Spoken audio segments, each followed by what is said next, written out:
Hello દોસ્તો, સ્વાગત છે તમારું મારી યુટ્યુબ ચેનલ પર।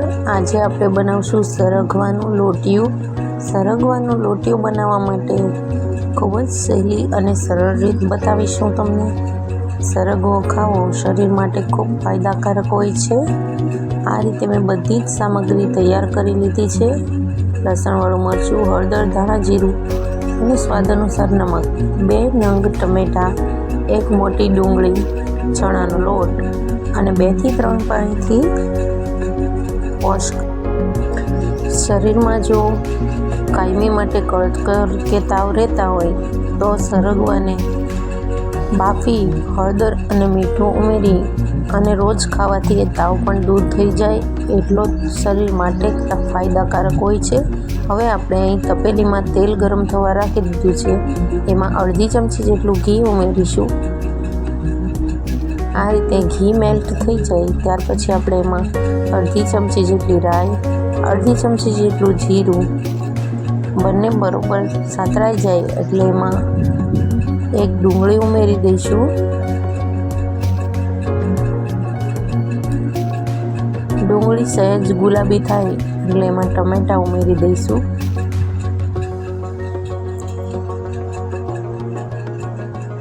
આ રીતે મસાલામાં થોડું પાણી ઉમેરી અને બરોબર રીતે મિક્સ કરી લેવાનો છે।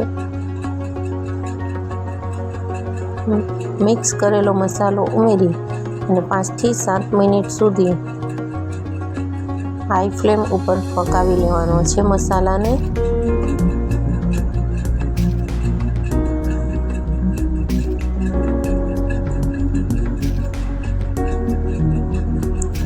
મેં અહીં લાલ મરચું પાવડર લસણવાળું ઉમેર્યું છે।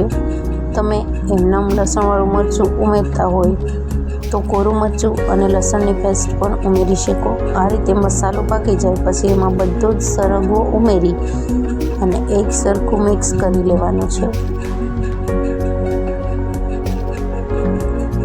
તમારા શરીરમાં જો નબળાઈ રહેતી હોય તો પણ તમે રોજે સરગવાનું સેવન કરો તો એ નબળાઈ પણ દૂર થતી હોય છે। સરગવો ખૂબ જ ફાયદાકારક છે।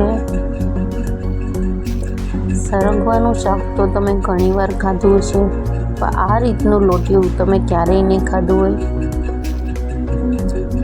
થોડું પાણી નાખી અને 5 થી 7 મિનિટ ઉબળવા દીધું હતું। હવે આપણે એમાં ચણાનો લોટ અને સહેજ ખાંડના દાણા ઉમેરી દઈશું।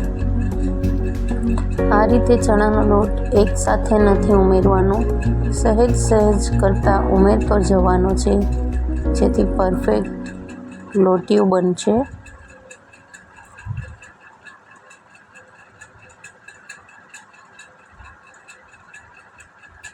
આ રીતે ચણાનો લોટ ઉમેરી અને ચમચો કે કોઈ વસ્તુ ફેરવ્યા વગર આ રીતે 10 થી 15 મિનિટ સુધી લો ફ્લેમ ઉપર તમારે પકાવી લેવાનો છે।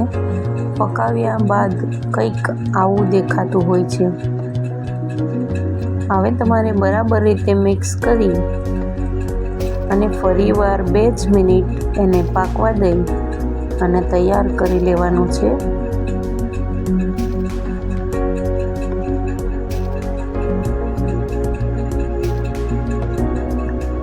આ રીતે સરગવાનું લોટિયું તૈયાર છે।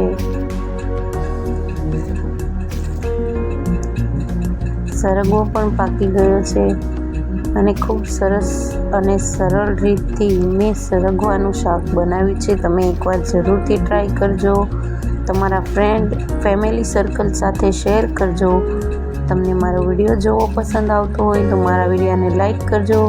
મારી ચેનલને સબસ્ક્રાઈબ કરવાનું ભૂલતા નહીં। સાઈડમાં રહેલી બેલ આઇકન જરૂરથી પ્રેસ કરજો જેથી મારી નવી રેસીપીની આવતાની સાથે તરત જ તમને ખ્યાલ આવે। આવી અવનવી રેસીપી જોવા માટે મારી ચેનલને જઈને ચેક કરો। થેન્ક યુ મારો વિડીયો જોવા માટે। મળીશું નેક્સ્ટ રેસીપીમાં।